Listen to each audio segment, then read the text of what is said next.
القرآن خلق الإنسان وكرمه وعلمه من البيان ما لم يعلم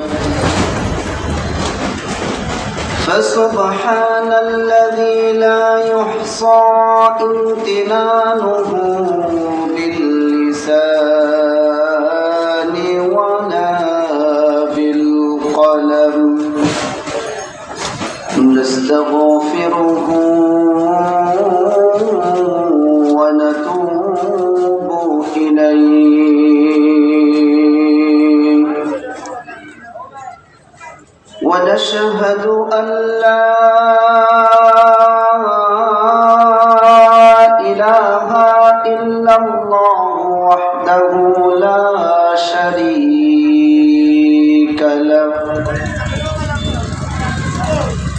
ونشهد أن سيدنا وحبيبنا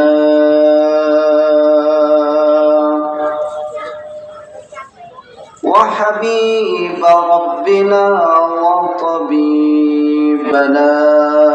وطبيب أرواحنا ومولانا محمدا عبد الله ورسوله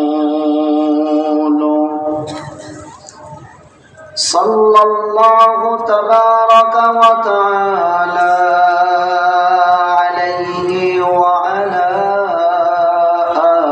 آله وأصحابه وبارك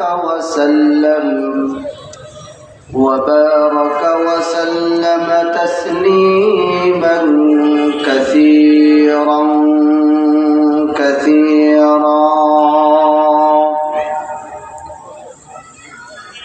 أما بعد فأعوذ بالله من الشيطان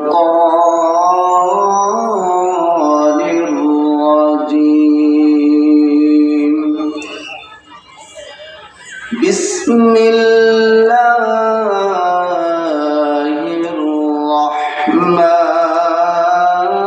الرحمن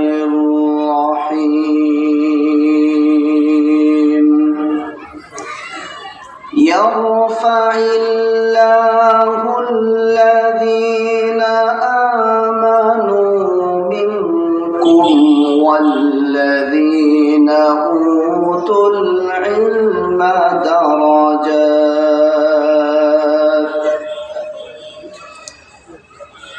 يرفع الله الذين آمنوا منكم والذين أوتوا العلم درجات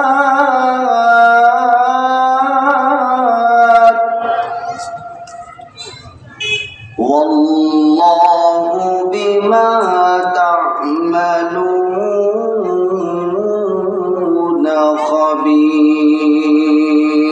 خبير.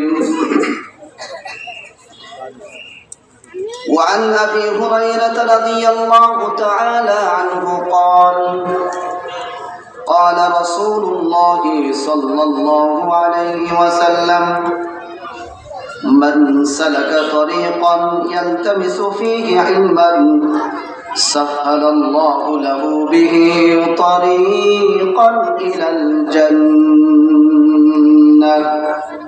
أو كما قال عليه الصلاة والسلام. وقال تعالى في شأن حبيبه مخبرا وآمرا إن الله وملائكته يصلون على النبي يا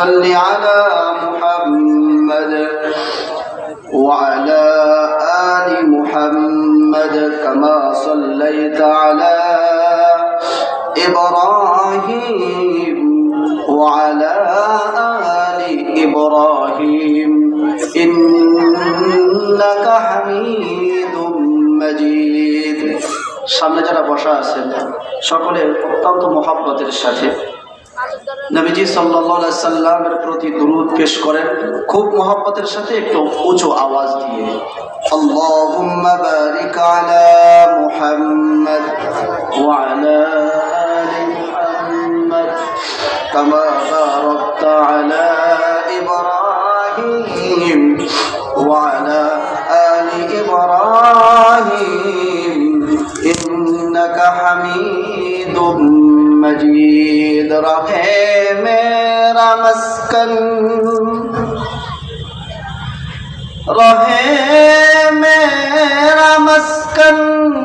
हवाली काबा बने मेरा मदफन दियार मदीना बलगल उला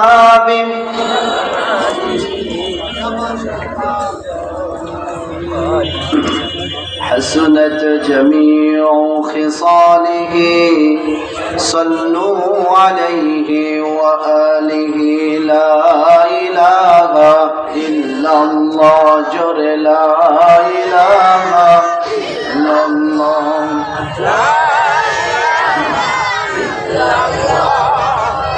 আল্লাহর জিকির করে যারা আল্লাহর কাছে প্রিয় তারা আল্লাহর কাছে প্রিয় যারা জান্নাতে প্রবেশ করবে তারা জোরে লা ইলাহা ইল্লাল্লাহ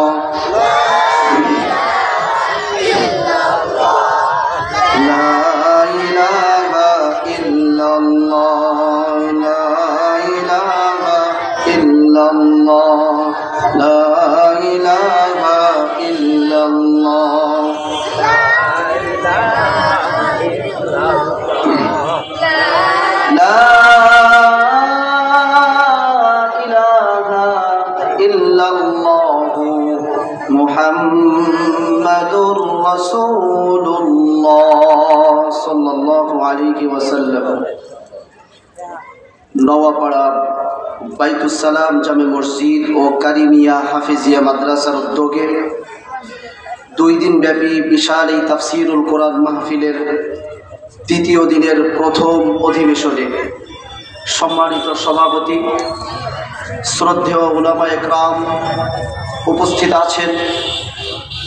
অত্র অঞ্চল সহ বিভিন্ন অঞ্চল থেকে আগত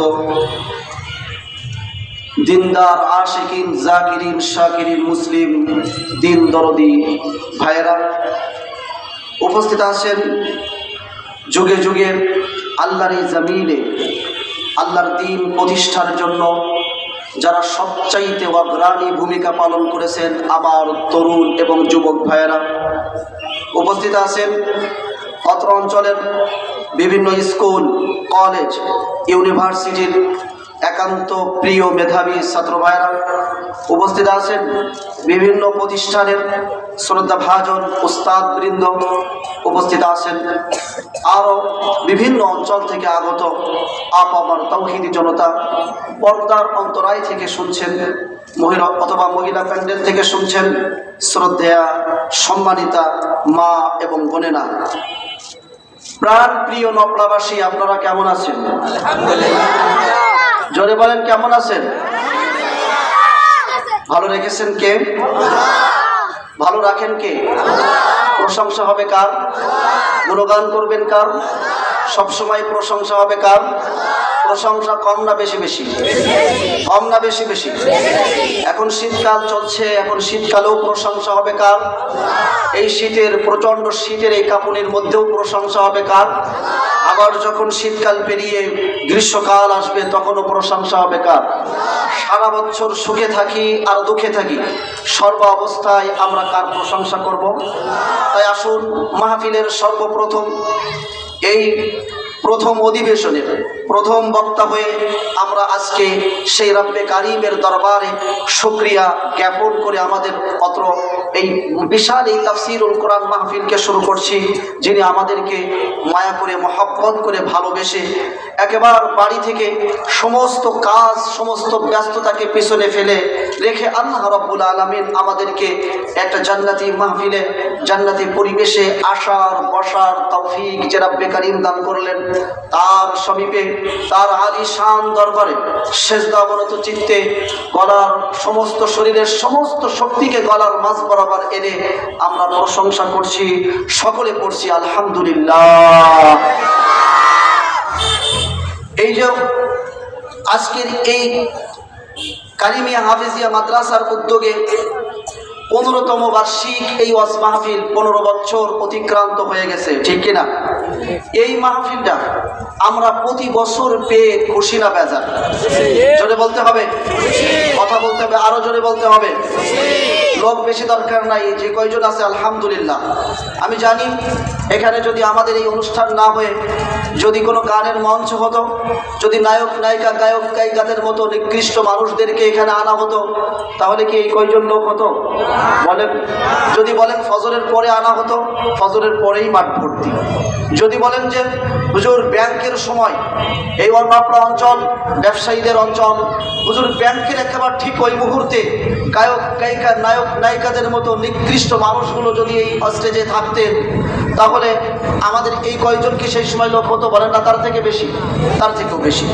যদি বলা হয় যে জোহরের পরে আসবে, প্যান্ডেলে লোক ধরবে, রাস্তায় জায়গা দেওয়া যাবে, আশেপাশে জায়গা দেওয়া যাবে, এইটুক মাহফিলে এইটুক প্যান্ডেলে বা এইটুক এলাকার মধ্যে বলা হবে যে না এখানে করা যাবে না, আরো বড় মাঠ লাগবে।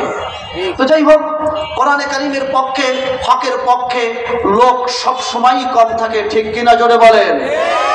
কোরআনের পক্ষে হকের পক্ষে লোক সবসময় কম থাকে, কিন্তু বিজয় ওই ইসরায়েলের হয় না, বিজয় ওই আমেরিকার হয় না, বিজয় ওই হামাসেরই পক্ষেই আসে, ঠিক কিনা জোরে বলে? এই মাহফিলটা আমাদের প্রত্যেক বছর হোক, এটা আমরা চাই কি চাই না? এই মসজিদ এবং মাদ্রাসা কিয়ামত পর্যন্ত এখানে দায়ম আর কায়েম থাকুক, এটা আমরা চাই কি চাই না? আরো জোরে কথা বলেন, চাই কি চাই না? এবার আসেন এই মাহফিলটা পেয়ে আমরা যারা এখানে বসে আছি তারা খুশি না বেজার? এই খুশি না বেজার এটার একটা পরীক্ষা দেওয়া লাগবে। পারবেন আপনারা? যারা আপনারা মুরব্বী বাবারা যারা চেয়ারে বসে আছেন, তারা কি পরীক্ষা দিতে পারবেন যে আমরা এই মাহফিল পেয়ে খুশি, এই তাফসীরুল কোরআন মাহফিল পেয়ে আমরা খুশি? এটার একটা পরীক্ষা আসতেছে আপনাদের, পরীক্ষা কি দিতে পারবেন? পারবেন ইনশাল্লাহ? যারা চেয়ারে বসে আছেন ওনারা পারবে। তাহলে পরীক্ষা শুরু হোক। আসুন, আমরা যারা এই মাহফিল পেয়ে খুশি, যাদের সামনে কিঞ্চিত পরিমাণ জায়গা খালি আছে, খালি থাকতে পারবে না, যদি কারো সামনে কিঞ্চিত পরিমাণ জায়গা খালি থাকে মনে করবেন, আশেপাশে তাকায় দেখেন, মনে করবেন ও মাহফিল পেয়ে খুশি না। আর যারা চেয়ারে বসে আছেন, আল্লাহর ওয়াস্তে যদি আপনি মাটিতে বসতে পারেন তাহলে আপনি সামনে চলে আসেন ইনশাআল্লাহ। কোনো কথা এমন আসবে যে আল্লাহ আপনাকে হেদায়েত দান করবেন। আর যদি এই কোরআনের মঞ্চে আপনি যদি অপরগতা না সত্ত্বেও আপনি যদি ওই চেয়ারে বসে থাকেন, আপনি কিন্তু সেইভাবে সওয়াব পাবেন না, আমার মনে হয়। আল্লাহ কবুল করুন, আমিন। আল্লাহ যারা মাহফিল শোনার জন্য যারা এসেছেন, আল্লাহ তাদের সকলকে আপনি মাফ করেন, সকলকে কবুল করে নেন, সকলকে কবুল করেন। আল্লাহ এই মাহফিলকে কাল কিয়ামতের in the day of judgement, কাল কিয়ামতের ময়দানে, কঠিন ময়দানে আল্লাহ আমাদের এই মাহফিলকে, এই তাফসীরুল কোরআন মাহফিলকে আমাদের জন্য নাজাতের ওসিলা বানায় দিন, জোরে বলেন আমিন। আল্লাহ আমাদের আপনার কাছে শুধু আমরা মাফ চাই, নাজাত চাই। কি চাই বলেন? আর কিছু যে চাই না আমি, চাই গো নাজাত। আল্লাহ তোমার কাছে আমার এই মুনাজাত, আল্লাহ তোমার কাছে আমাদের এই ফরিয়াদ, ঠিক কিনা? সম্মানিত মুসল্লি ভাইরা, সম্মানিত মুসলিম জনতা, আপনাদের সামনে আমি যেহেতু এটা মাদ্রাসার মাহফিল, কার মাহফিল বলেন? এটা মাদ্রাসার মাহফিল, কোরআনের মাদ্রাসার মাহফিল, কোরআনের মাহফিল। সুতরাং এই মাদ্রাসাকে সামনে রেখে আমি কিছু কথা আপনাদের সামনে বলবো ইনশাআল্লাহ। রব্বি জিদনি ইলমা, রব্বি ইশরাহ লি সাদরি ওয়া ইয়াসসির লি আমরি ওয়াহলুল উকদাতাম মিন লিসানি ইয়াফকাহু কওলি। অতটুকুনি আমি বলতে পারবো যতটুকু আমার রব্বে কারীম আমার কণ্ঠে, আমার জবানে এনে দিবেন। এর বাইরে আমি কোনো কিছুই বলতে পারবো না। আসুন সর্বপ্রথম আমরা একটা জিনিসকে খালেস করে নিব। কথা বলছি কার জন্য? শুনছি কার জন্য? কথাও আল্লাহর জন্য বলছি, শুনছিও আল্লাহর জন্য। এই একটা প্রথম নিয়তকে খালেস করে নিলাম। দ্বিতীয় নাম্বার, এটা কিসের মঞ্চ চলতেছে ভাই? কিসের? কোরআনের আলোচনা। কিসের আলোচনা? আলোচনা করছেন কে? আমি। শুনছেন কারা? আপনারা। এই মুহূর্তে এই প্যান্ডেলের মধ্যে আপনারা আমার থেকে জ্ঞানী অনেক মানুষ আছেন, থাকবেন, থাকতেও পারেন। আছে না নাই? আছে। কিন্তু এই মুহূর্তে যেহেতু আল্লাহ রাব্বুল আলামিন আমাকে, আমার মতো অযোগ্য নালায়েক একটা অধমকে এই কোরআনের কারীমের মজলিসে কথা বলার সুযোগ করে দিয়েছেন আর আপনাদেরকে শোনার জন্য বসায় দিয়েছেন, তাই এই মুহূর্তে বলেন তো উস্তাদকে জোরছে? জোর হলো না? এবার আসেন, ছাত্র কারা? ছাত্র বলেন তো ক্লাসের মধ্যে ছাত্রের যদি ছুটি লাগে, ছুটি নিতে হয় নাকি নিতে হয় না? কথা বলেন। যারা বসেছেন একান্ত অপারগতা ছাড়া, এই বাচ্চা এইরকম করা যাবে না, একান্ত অপারগতা ছাড়া উঠবেন না। আমি অল্প সময় কথা বলবো, খুব গুরুত্বপূর্ণ কথা। আমার কথা শুরুতে যারা থাকবে তারাই শুধু কথা বুঝবে। আপনারা শুরুতে আছেন, আপনারা শুধু বুঝবেন। এই যদি 10 মিনিট পরে কেউ আসে, আমার কথাটার আগা মাথা কিচ্ছু পাবে না। কথা কি বুঝতে পেরেছেন? আর আপনারা যারা আছেন আপনারাও যদি চৌকান্না না থাকেন, আপনারাও যদি মনে করেন না, যদি আপনাদের মন মেজাজ অন্তর দেমাগ অন্যদিকে কোনো জায়গায় চলে যায় আর মাঝখানের 2-3 মিনিটের কথা যদি ছুটে যায়, আবার আমার সাথে সংযোগ হতে আপনার অনেক সময় লাগবে। এই জন্য চাতক পাখির নাই খরগোশের মতো কানকে খাড়া করে দিয়ে শুনবেন তো ইনশাল্লাহ? কথাগুলো শুনবেন তো ইনশাল্লাহ? আসুন, আজকে যে কথাটা আপনাদের সামনে উপস্থাপন করব, অনেকের এই কথাটাতে অ্যালার্জি থাকতে পারে যে হুজুর, আমরা যারা স্কুল কলেজ ইউনিভার্সিটিতে যারা পড়ালেখা করেছি, হুজুর আমাদের ব্যাপারে আপনি এরকম কথা বললেন। ভাই শুরুতেই মাপ চেয়ে নিচ্ছি, কাউকে ছোট করার জন্য আমি এই কথাগুলো বলবো না, শুধুমাত্র বোঝানোর জন্য আমি এই কথাগুলো বলবো। ভাই কেউ উঠবেন না, যাদের উঠার এখানে উঠে যাবে না, যাদের থাকার এখনই থাকবে না, এলোমেলো হয়ে যাবে, কথা আমি বলতে পারবো না। আসেন, এই তামাম ওয়ার্ল্ডে, তামাম বিশ্বের মধ্যে শিক্ষা ব্যবস্থা চালু আছে কি আছে না? জোরে বলেন, আছে না নাই? বলেন তো কয় ধরনের শিক্ষা ব্যবস্থা চালু আছে? 2 ধরনের। কয় ধরনের? 2 ধরনের। আমার সাথে কথা বলতে হবে।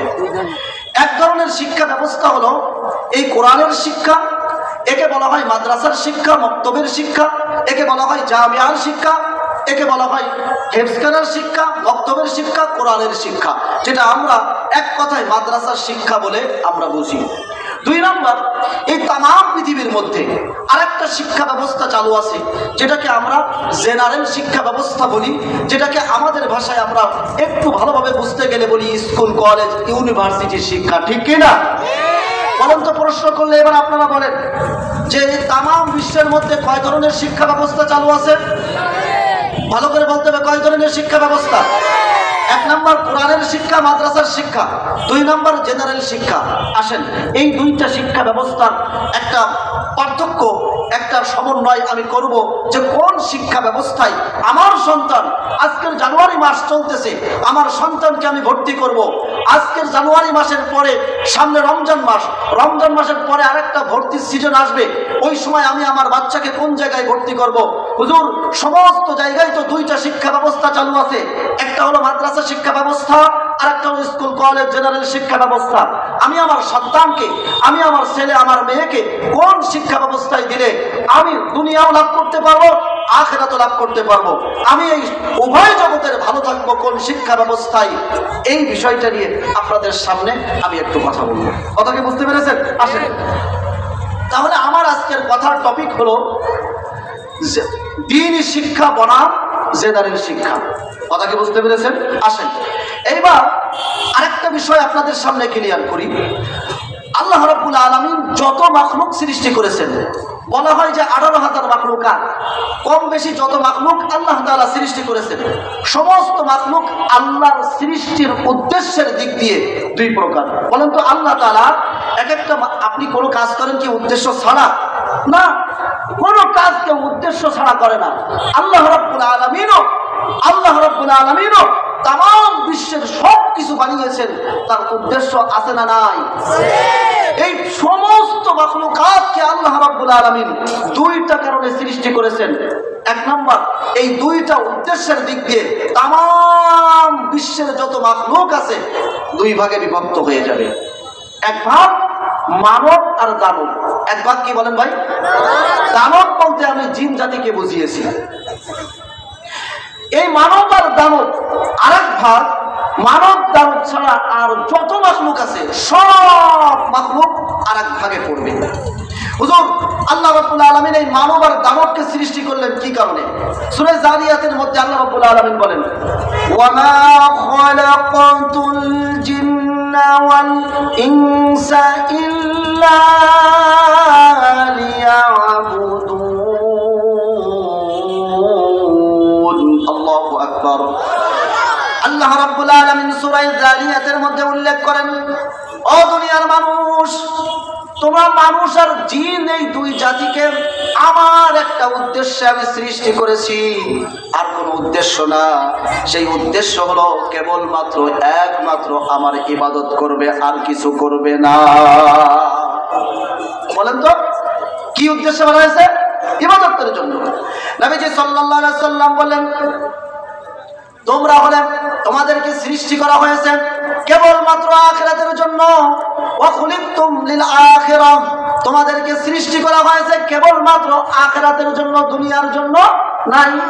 এই জন্য কবি বলেন, ইহি হাম সব মুসাফির হ্যায় ওহি আখির ঠিকানা, কোই আগে রওয়ানা হ্যায় কোই পিছে রওয়ানা। এই জন্য দুনিয়ার মধ্যে আমরা মুসাফির অবস্থায় আছি। যেমন একজন ব্যক্তি ঢাকায় সফর করেন, 2-1 দিনের জন্য সফর করছে ঢাকায়, তার বাড়ি মূলত নপড়ায়। ঢাকায় সফর করে 2 দিন পরে আবার নপড়ায় ফিরে আসবে। ঢাকায় কিন্তু থাকার জন্য যায় নাই। থাকার জন্য গেছে?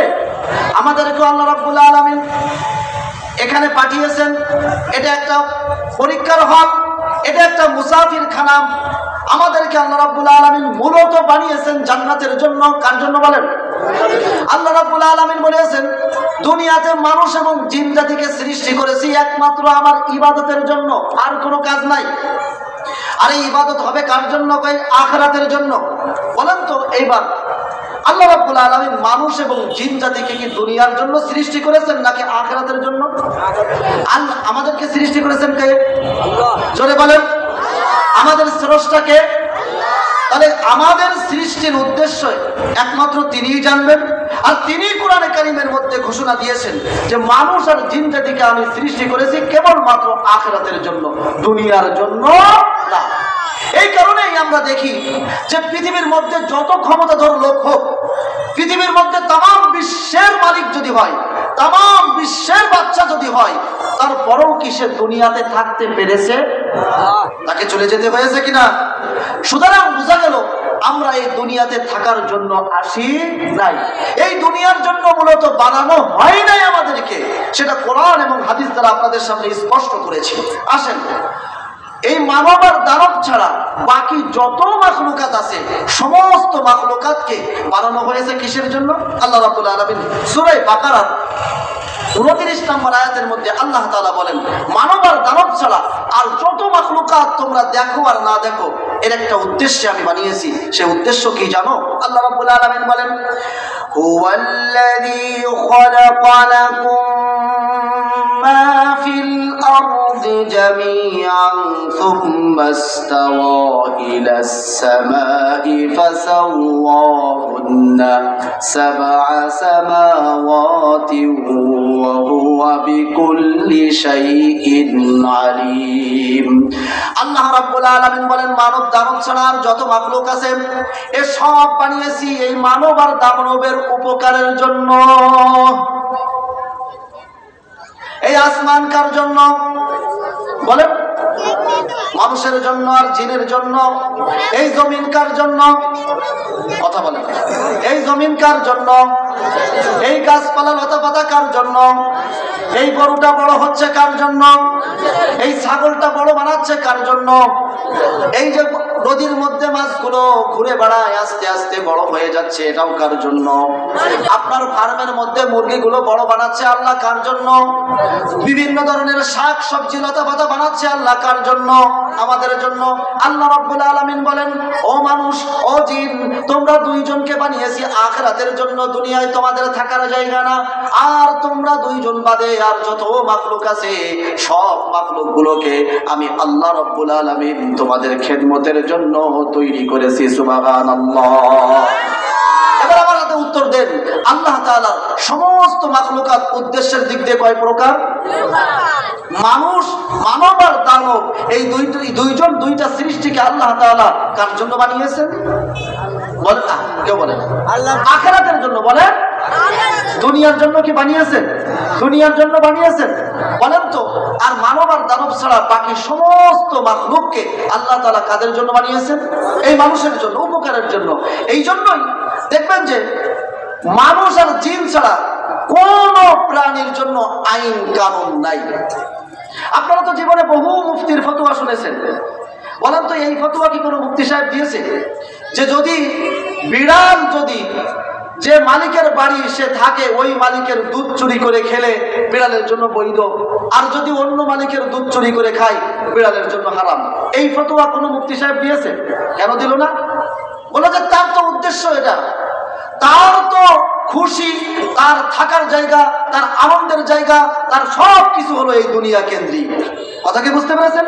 আসেন তো কোনো মুফতি সাহেব এই ফতোয়া আপনাকে দিয়েছে কিনা যে গরু যদি নিজের মালিকের খড় খায় তার জন্য বৈধ, গরু যদি অন্য মালিকের খড় খায় তার জন্য না অবৈধ? এই ফতোয়া কেউ দিয়েছে? কেন দেয় নাই? কারণ তাদের কোনো আইন কানুন নাই। তারা যেভাবে চলবে সেভাবে চলতে পারবে। তারা যখন ঘুমাবে তখন ঘুমাতে পারবে, যখন ঘুম থেকে উঠবে তখন উঠতে পারবে, যখন যার সাথে যৌনাচার করবে তখন তার সাথে যৌনাচারের ইচ্ছা করবে করতে পারে। তাদের কোনো আইন কানুন নাই। কিন্তু একজন মানুষ আর একজন জিন, যেহেতু তার উদ্দেশ্য দুনিয়া না, তার উদ্দেশ্য আখিরাত, সে কি যেমন ইচ্ছা তেমন চলতে পারবে? বলেন যেমন ইচ্ছা যখন ইচ্ছা তখন কি ঘুম থেকে উঠতে পারবে? বলেন যেভাবে ইচ্ছা সেভাবে কি চলতে পারবে? যাকে ইচ্ছা তাকে কি কোনো কিছু বলতে পারবে? যেভাবে ইচ্ছা সেভাবে কি লিখতে পারবে? পারবে না। কেন? কারণ তার এই দুনিয়ার জন্য তাকে বানানো হয়ই নাই, তাকে বানানো হয়েছে আখিরাতের জন্য। যদি যেমন ইচ্ছা তেমন করার সুযোগ থাকতো তাহলে আমাদের বাংলাদেশের 64 জেলার প্রত্যেকটা জেলায় এতগুলো জেলখানা লাগতো না, যেমন ইচ্ছা তেমনই চলতো। তাহলে বন্ধুরা আমি বোঝাতে চাইলাম, দুনিয়ায় মানুষ আর জিন জাতিকে আল্লাহ রাব্বুল আলামিন এখানে থাকার জন্য বানান নাই। আর বাকি যত মাখলুক আছে সব মাখলুকের হাসি খুশি আনন্দ দুঃখ বেদনা সব এই দুনিয়া কেন্দ্রিক। দুনিয়ার বাইরে তাদের আর কোনো হাসি আনন্দ নাই। আর আল্লাহ রাব্বুল আলামিন এই দুনিয়ার মানুষ আর জিন জাতিকে দুনিয়ার হাসি আর আনন্দের জন্য বানান নাই, কোনো মানুষকে চির সুখের জন্য দুনিয়ায় বানান নাই।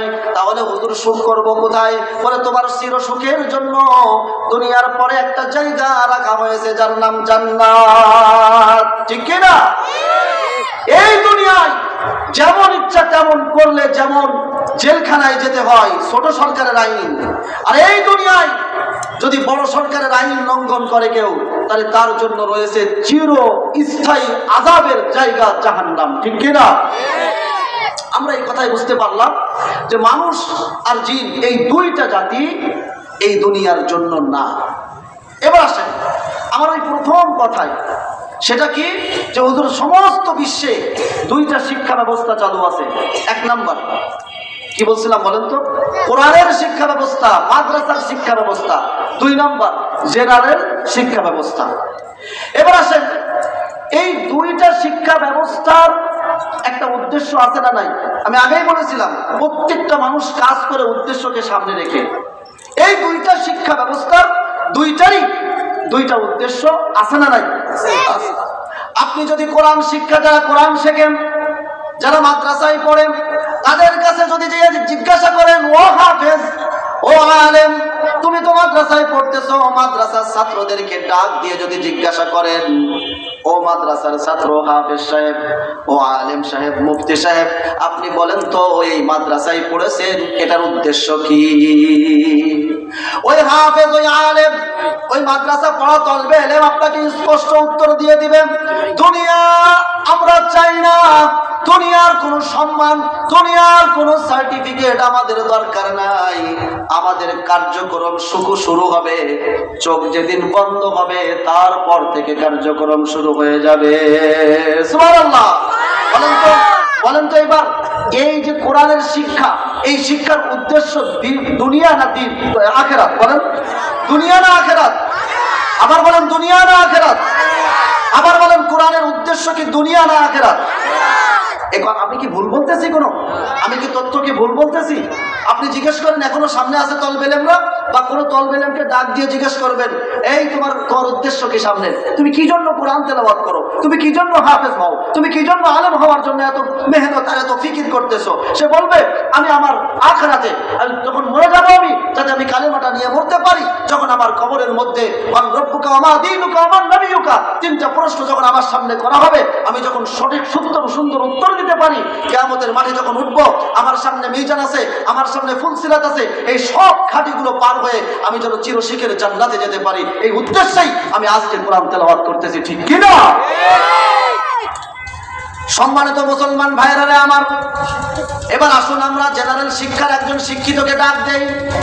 কোন মাস্টার্স পাস আমাদের এলাকায় মাস্টার্স পাস করেছে, MBA পাস করেছে, BBA পাস করেছে, BA পাস করেছে, ডিগ্রি পাস করেছে, অথবা ম্যাট্রিক পাস করেছে, IA পাস করেছে, এমন একজন শিক্ষিতকে ডাক দিয়ে বললেন, ও ভাই, ও বোন, তুমি তো মাস্টার্স পাস করেছো, তোমার উদ্দেশ্যটা কি? বলেন তো। সে কি বলবে? আপনাদের এলাকার কেউ কি বলবে যে ভাই আমি মাস্টার্স পাস করেছি, আমি জানি যে মাস্টার্স পাস করলে যখন মালাকুল মাউত আমার শিওরে চলে আসবে, মৃত্যুর সময় আমার কালেমা নসিব হয়ে যাবে, এই জন্য আমি মাস্টার্স পাস করেছি? জোরসে বলেন, জোর হলো না? আমার সাথে কি একমত সবাই? এর জন্য কি যে মাস্টার্স পাস করেছে? না। যদি কেউ আপনি জিজ্ঞাসা করেন, ভাই আপনি BA পাস করলেন কেন, ওই ব্যক্তির কি এটা বলার সুযোগ আছে?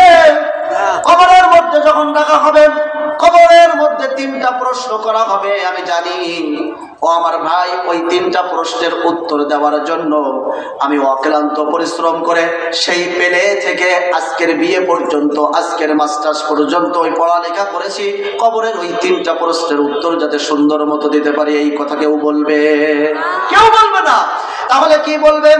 ওই ব্যক্তি উত্তর দিবে, শোনো, এই মাস্টার্স পাস বলেন, এই SSC বলেন, HSC বলেন, BA বলেন, ডিগ্রি বলেন, এই মাস্টার্স বলেন, BBA বলেন, MBA বলেন, এই যে আপনার MBBS ডাক্তার বলেন, যে LLB বলেন, যত শিক্ষায় আছে, যত ডিগ্রি আছে, সমস্ত ডিগ্রিগুলোর উদ্দেশ্য একটা, এই ক্ষণস্থায়ী জিন্দেগি, যে জিন্দেগির জন্য আমাদেরকে আল্লাহ কথা বলে, যে জিন্দেগির, যে দুনিয়ার জন্য আল্লাহ আমাদেরকে বানান নাই, এবং এখানে কেন গ্যারান্টি নাই যে কতক্ষণ আপনি এখানে থাকবেন, অনিশ্চিত একটা জিন্দেগির জন্য, অনিশ্চিত একটা জীবনের জন্য, অনিশ্চিত একটা হায়াতের মধ্যে আপনি সুখে থাকবেন, কিছু ভালো চাকরি পাবেন, একটু বৈজ্ঞানিক হবেন, একটু জোড়াতালি লাগাতে পারবেন, ভালো একটা চাকরি নিবেন, ভালো একটা ফ্ল্যাট নিবেন, ভালো একটা গাড়ি নিবেন, ভালো একটা বাড়ি নিবেন, এই সব কিছু সুন্দর মতো আপনি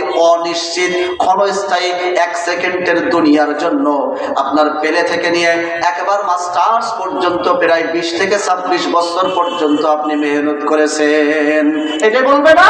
বলবে কি আমি আজকে মাস্টার্স পাস করেছি কেন, ওই ভালো একটা সরকারি চাকরি করব। ওই ভালো সরকারি চাকরি করলে তুমি কি পাবা, ওই ভালো সরকারি চাকরি করলে আমি একটা ভালো ফ্ল্যাট পাবো, একটা ভালো গাড়ি পাবো, একটা ভালো বাড়ি পাবো, একটা ভালো নারী পাবো। তোমাদের উদ্দেশ্য এই চারটাই, আর কিচ্ছু না। ভালো একটা বাড়ি, ভালো একটা গাড়ি, ভালো একটা নারী, আর কি আর কি। এবার আসেন যদি বলা হয়, আমি ওদিকে যাচ্ছি না, তারপরে একটু বলে দিই। এবার আসেন যদি বলা হয় যে হুজুর এই যে লোকটা পেলে থেকে মাস্টার্স পর্যন্ত, অথবা এই লোকটার টার্গেট ছিল সে ইঞ্জিনিয়ার হবে, অথবা এই লোকটার টার্গেট ছিল সে পাইলট হবে, অথবা এই লোকটার টার্গেট ছিল সে এমবিবিএস ডাক্তার হবে। এমন ঘটনা আমার বন্ধুরা দুনিয়ায় ঘটেছে কিনা, যেদিন সে পাইলটের শেষ ট্রেনিং এ যেদিন প্লেন নিয়ে আকাশে উড়েছে, একেবারে শেষ দিন বিধ্বস্ত হয়ে সে ইন্তেকাল করেছে, এমন ঘটনা বাংলাদেশে আছে না নাই? বলেন তো এমন ঘটনা আছে না নাই? সে অক্লান্ত পরিশ্রম করেছে পেলে থেকে নিয়ে একেবারে মাস্টার্স পর্যন্ত। সে কি হবে? ইঞ্জিনিয়ার হবে। সেদিন ইঞ্জিনিয়ার হয়ে বের হয়ে বাড়ি আসতেছে, ইঞ্জিনিয়ার ডিগ্রি তার হাতে, ইঞ্জিনিয়ার ডিগ্রিটা নিয়ে বাড়ি আসলো। ওই আসার পথে অ্যাক্সিডেন্ট করে আল্লাহ রাব্বুল আলামিনের দরবারে চলে গেছে। এমন ঘটনা এই দুনিয়ায় আছে না নাই? বলেন তো এমন ঘটনা আছে না নাই? যে এই যে কোনো ব্যক্তিরা এমবিবিএস ডাক্তার হবে তার লক্ষ্য, সে অক্লান্ত পরিশ্রম করলো, দিন রাত 24 ঘন্টা, না নামাজ, না রোজা, না কোরআন, না দিন, না ইসলাম, কোনো কিছুরই তোয়াক্কা করলো না, তার লক্ষ্য ডাক্তার হবে। এমন ঘটনা আছে না নাই? ডাক্তার হয়ে যেদিন বাড়ি ফিরে আসতেছে, সেদিন অ্যাক্সিডেন্ট করে আল্লাহ রাব্বুল আলামিন তার কাছে ডেকে নিয়ে গেছে। এমন ডাক্তার দুনিয়াতে আছে না নাই? বুঝা গেল যে তাদের উদ্দেশ্য হলো এই দুনিয়া, যে দুনিয়ার জন্য আল্লাহ রাব্বুল আলামিন আমাদেরকে বানানে নাই। কেউ কেউ আমার কথা শুনে বলবেন হুজুর, কেউ কেউ আমার কথা শুনে বলবেন হুজুর আপনি তো স্কুল কলেজ বিরোধী। না, আমি স্কুল কলেজ বিরোধী না। আসেন আমি একটা উদাহরণ দিই। স্কুল কলেজের এই জেনারেল শিক্ষা লাগবে, এটা আমি মানি, কারণ আমি জানি নদীতে চলতে গেলে যেমন নৌকা লাগবে, এই স্থলভাগে চলতে গেলেও তেমন ডাক্তার, ইঞ্জিনিয়ার সবকিছুই লাগবে। তবে ততটুকু মানতে রাজি যতটুকু সম্মান, অতটুকু, এর বাইরে মানতে রাজি না। যেমন এই যে লাইট আবিষ্কার করেছে কোন মুফতি নাকি জেনারেল শিক্ষায় শিক্ষিত একজন ব্যক্তি? জোরে কথা কয় না, বোঝে নাই আমার কথা। বলেন তো এই লাইট আবিষ্কার করেছে কোন মুহাদ্দিস সাহেব, মাদ্রাসার ছাত্র, নাকি জেনারেল শিক্ষায় শিক্ষিত?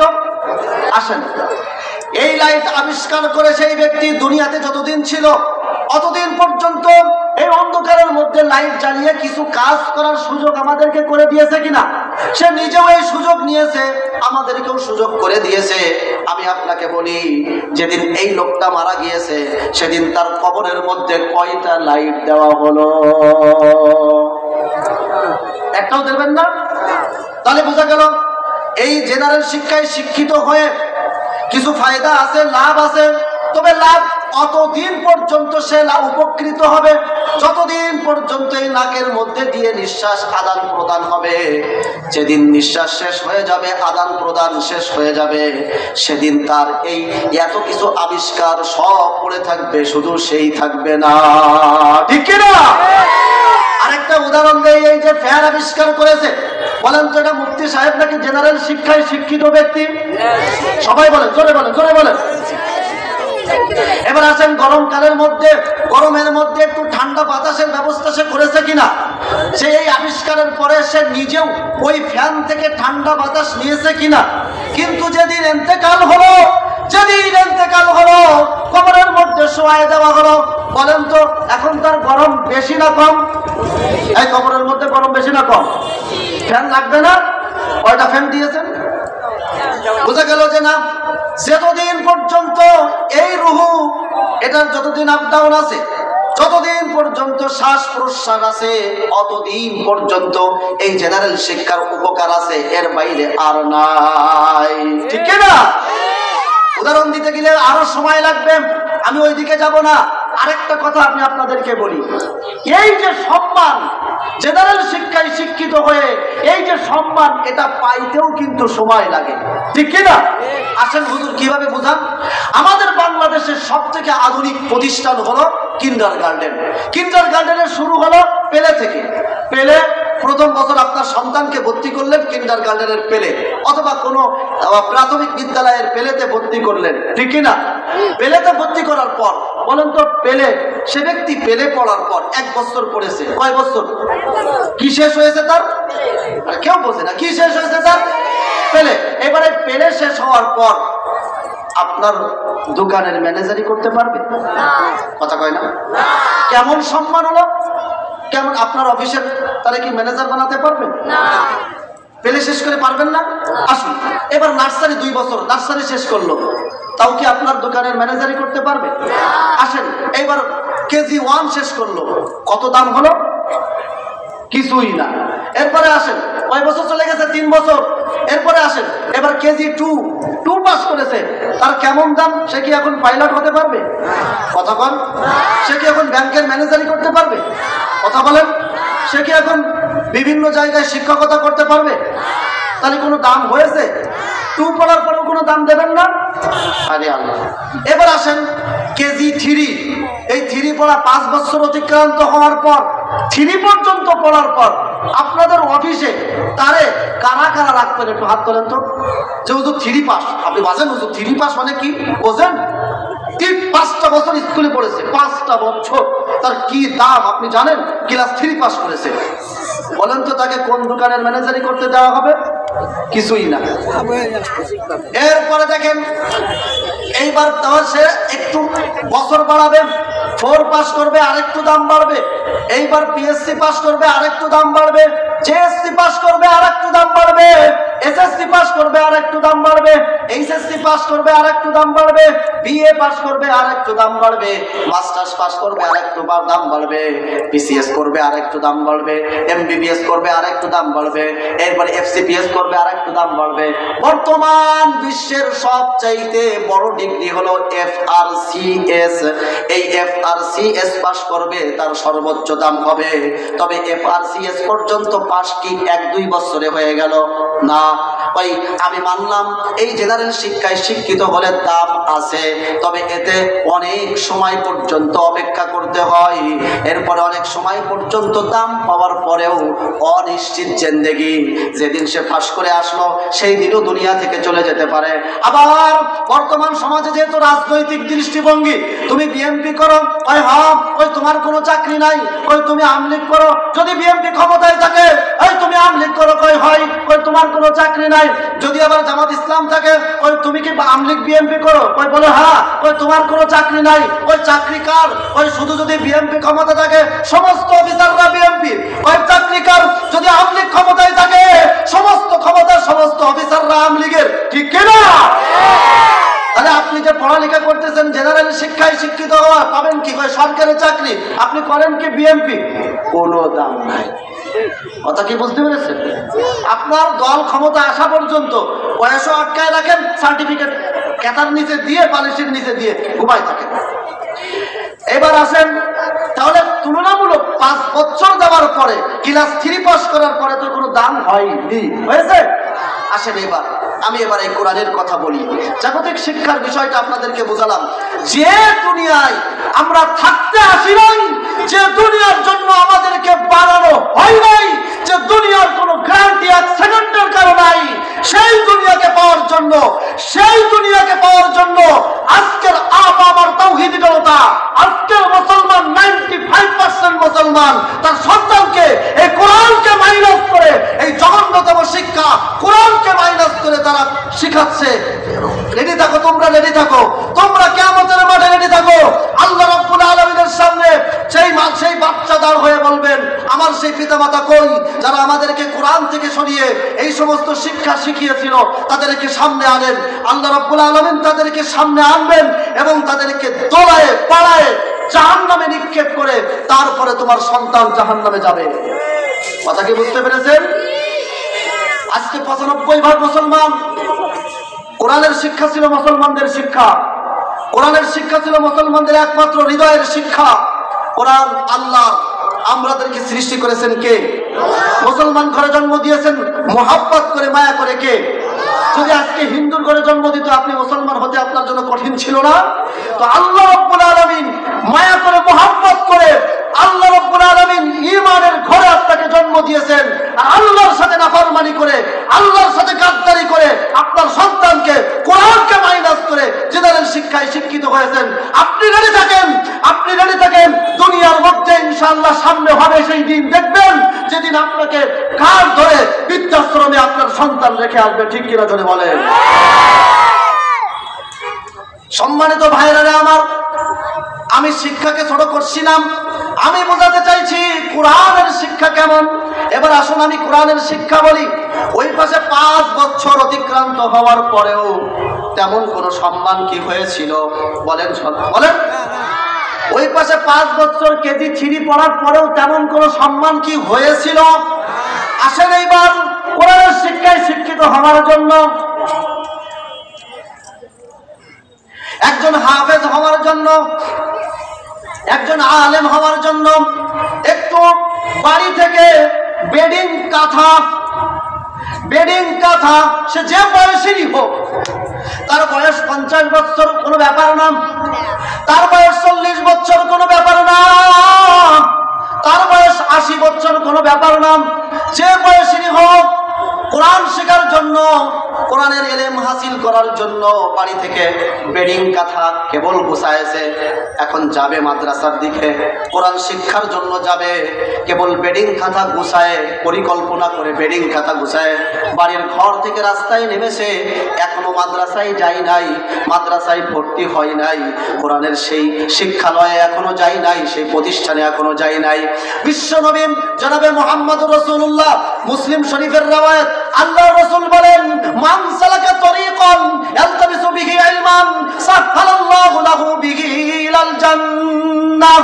আল্লাহ রাব্বুল আলামিন রাসূল সাল্লাল্লাহু আলাইহি সাল্লামকে দিয়ে বলেন, ও আমার উম্মতেরা শুনে রাখো, এই লোকটা বেডিং কাঁথা নিয়ে কেবল ঘর থেকে বের হয়েছে, কোরআনের শিক্ষা শিখবে বলে এখনো মাদ্রাসায় ভর্তি হয় নাই, মাদ্রাসায় এখনো যায় নাই।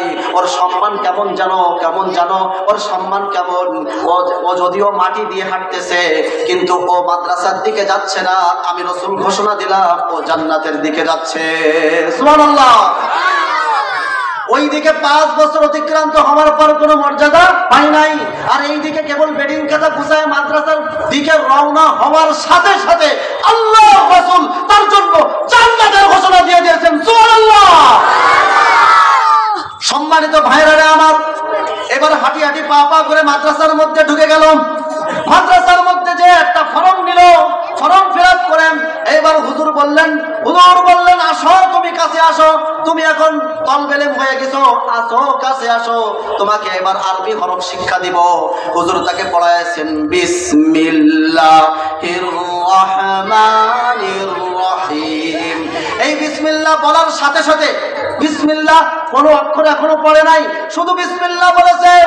উলামায়ে কেরাম তাদের গবেষণালব্ধ তথ্য বলতেছি, বিসমিল্লাহ পড়ার সাথে সাথে উলামায়ে কেরাম বলেন, ওই তলবে ইলমের আব্বা আম্মা 2 জন অথবা কোনো একজন যদি কবরস্থ থাকে আর যদি আযাব হয়ে থাকে, এই বাচ্চা বিসমিল্লাহ পড়ার সাথে সাথে আল্লাহ রাব্বুল আলামিন তার বাপ্পার কবরের আযাবকে মাফ করে দিবে।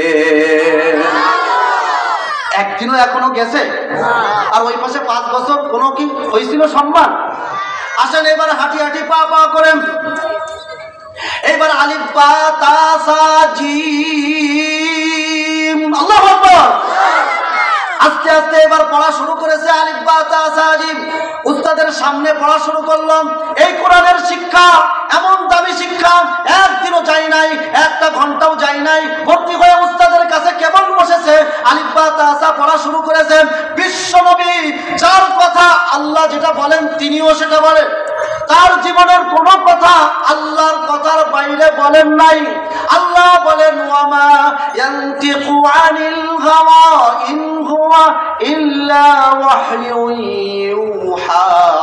আল্লাহ রাব্বুল আলামিন বলেন মুহাম্মদ কোনো কথা বলে নাই, যেটা আমি ওহী নাজিল করেছি তিনি সেটাই বলেছে।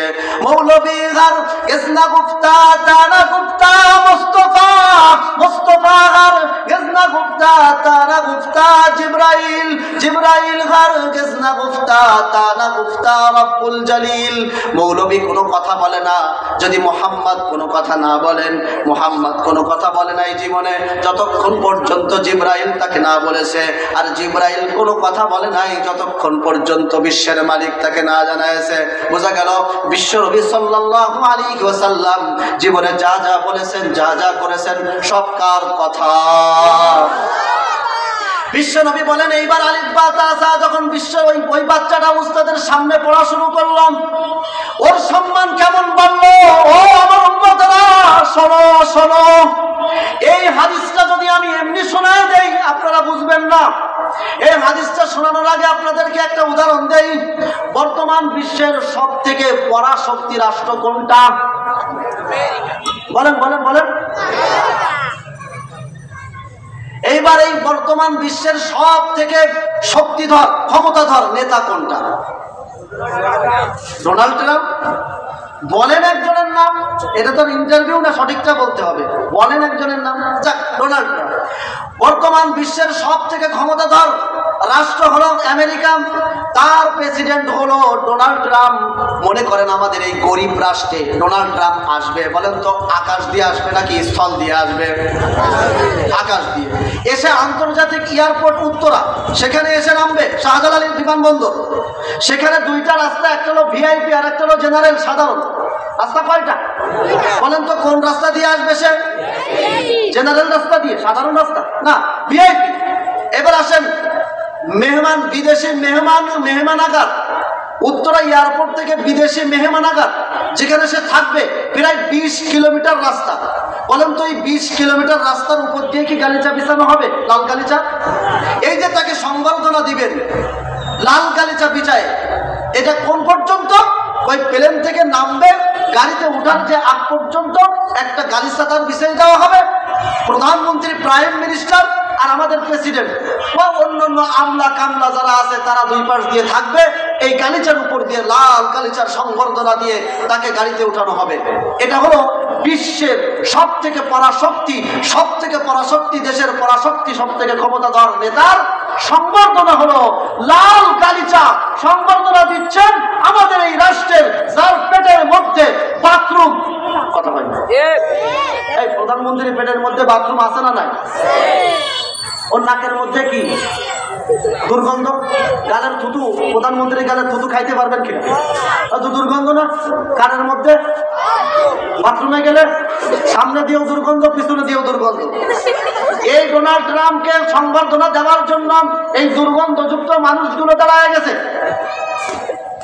এবার আসেন, সব রাস্তা তার সংবর্ধনা দেওয়া হয় নাই।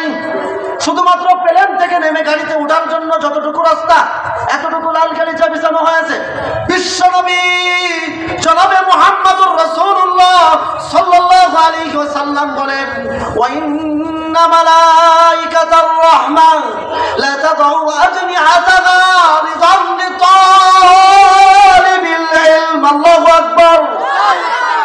এই বাচ্চাটা যখন ভর্তি হওয়ার পর উস্তাদের সামনে আলিফ বা তা সা জিম এইভাবে টান লাগায় দিল, সে কমপ্লিট তলবে ইলম হয়ে গেল। কমপ্লিট তলবে ইলম হওয়ার পরে বিশ্বনবী ঘোষণা দিয়েছেন এখনো একদিনও পার হয় নাই, তার সম্মান আল্লাহর দরবারে কেমন। হে উম্মতেরা জানো নাকি? শোনো শোনো, তার সম্মান আল্লাহর দরবারে এমন, তোমাদের ওই প্রেসিডেন্টকে যে সম্মান দিয়েছে, ওই ডোনাল্ড ট্রাম্পকে সংবর্ধনা জানিয়েছে তোমাদের প্রেসিডেন্ট আর প্রাইম মিনিস্টার। আর এই ছোট্ট তলবে ইলম এখনো কোরআন পড়তে পারে না, এখনো মাদ্রাসায় ভর্তি হয়ে একদিন অতিক্রান্ত হয় নাই। এই তলবে ইলমকে সংবর্ধনা দেয় এই তামাম আসমান জমিনের মালিক, এই সপ্ত আসমান জমিনের মালিক রব্বে কারীম আল্লাহ রাব্বুল আলামিন তার সম্মান সংবর্ধনা দেন। এই ডোনাল্ড ট্রাম্পের সংবর্ধনা দেওয়ার জন্য এই লাল গালিচা বিছাই দেওয়া হয়। আর আল্লাহ রাব্বুল আলামিন একজন আলিফ বা তা সা তলবেলেমের জন্য লাল গালিচা বিছায় না, বরং নূরের ফেরেশতা যারা পায়খানাও করে না, পেশাবও করে না, যাদের কোনো গুনাহ নাই, এমন নিষ্পাপ নূরের ফেরেশতা তাদের ডানাগুলো এই তলবেলেমের সামনে বিছায়া দেয়। সুবহানাল্লাহ। হুজুর মাদ্রাসায় যাওয়ার সময় বিছাই, কয় না, কয় কোন সময় বিছাই, কয় সব সময় পিসির রোডে হাঁটলেও তার সংবর্ধনায় লাল তাদের এই ডানা বিছায়া দেয়। যদি কাদার মধ্যে দিয়ে হাঁটে তারপরেও নূরের ফেরেশতারা নূরের ডানা বিছায়া দেয়। যদি মাটির রাস্তা দিয়ে হাঁটে তারপরেও বিছায়া দেয়। যদি ঘরের মধ্যে হাঁটে তারপরেও বিছায়া দেয়। 24 ঘন্টা সে যেখান দিয়েই হাঁটুক না কেন, ওই নূরের ফেরেশতা তার সম্মানে এই নিচে দিয়ে তাদের ডানাগুলো বিছায় দিয়ে দেয়। সুবহানাল্লাহ। কথা কি আরো বলবো? আরো বলবো? এখনো কি একদিনও পার হয়েছে? কথা কয় না। ওইদিকে 5 বছর পার হওয়ার পরে কেমন সম্মান হয়েছিল, ওকে অফিসের ম্যানেজারই করতে পারবে। আর এই দিকে কেবল ভর্তি হয় নাই কোরআনের জন্য, কেবল একদিনও যায় নাই, আল্লাহ রাব্বুল আলামিন নূরের ফেরেশতা দিয়ে তাদেরকে সম্মানের ব্যবস্থা করেন। সুবহানাল্লাহ। সম্মানিত বন্ধুরা আমার, এরপরে যখন হাঁটি হাঁটি পা পা করে যুক্ত অক্ষরগুলো শিখে গেলাম, হুজুর তাকে ডাক দিয়ে বললেন, আব্বা এদিকে আসো, অমুক দিন তোমার আব্বা আম্মা তোমার আত্মীয় স্বজন সবাইকে ডাকে নিয়ে আসবা, অমুক দিন তোমার হাতে কোরআনে কারীম কালামুল্লাহ। আল্লাহ রাব্বুল আলামিন আমাদের জন্য একটা মেসেজ দিয়েছেন, তিনি নিজে মেসেজ দিয়েছেন, বিশ্বের সবথেকে বিশুদ্ধ গ্রন্থ এই কোরআনে কারীম তোমার হাতে তুলে দেব। এরপরে একদিন সেই দিন খান চলে আসলো, তার আত্মীয় স্বজন সামনে, উস্তাদরা সামনে, উস্তাদদের সামনে এবার পড়ায় দিল, আলিফ লাম মিম যালিকাল কিতাবু লা রাইবা ফীহি হুদাল লিল মুত্তাকিন। বাচ্চাটা এবার আস্তে আস্তে পড়া শুরু করেছে। পড়তে পড়তে বাচ্চা এবার যখন সুরের ঝংকার তোলে, আল্লাহ রাসূল বলেন এই বাচ্চাটা যখন কোরআন তেলাওয়াত করতে থাকে, করতে যখন আবেগ আপ্লুত হয়ে যায়, যখন বাচ্চাটা গভীরে ঢুকে যায়, হাজার হাজার ফেরেশতা আল্লাহ রাব্বুল আলামিন দুনিয়াতে নামায় দেয়, চতুর্দিক থেকে ফেরেশতারা তাকে ঘিরে ফেলে, কোরআনগুলো শুনতে থাকে। এরপরে যখন পড়তে পড়তে টান লাগায় দেয়, কিছু কোরআন প্রেমী ফেরেশতা আছে, উলামা ইকরামের গবেষণালব্ধ তথ্য বলতেছে, কিছু কোরআন প্রেমী কিছু ফেরেশতা আছে, তারা আর সহ্য করতে পারে না, তারা এসে একের পর এক ওই কোরআন তেলাওয়াত করে ওই তলবেলের ঠোঁটে চুমা দিতে লাগে। সুবহানাল্লাহ, সুবহানাল্লাহ। এরপরে যখন আস্তে আস্তে কয়দিন গেছে, 1 মাসও 3 মাসও গেছে, আর ওই পাশে কয়দিন গিয়েছিল, 5 বছরে কোনো সম্মান হয়েছিল? জোরে বলেন বন্ধুরা আমার। এরপরে আস্তে আস্তে আস্তে আস্তে কোরআন শরীফ তেলাওয়াত করতে লাগলো।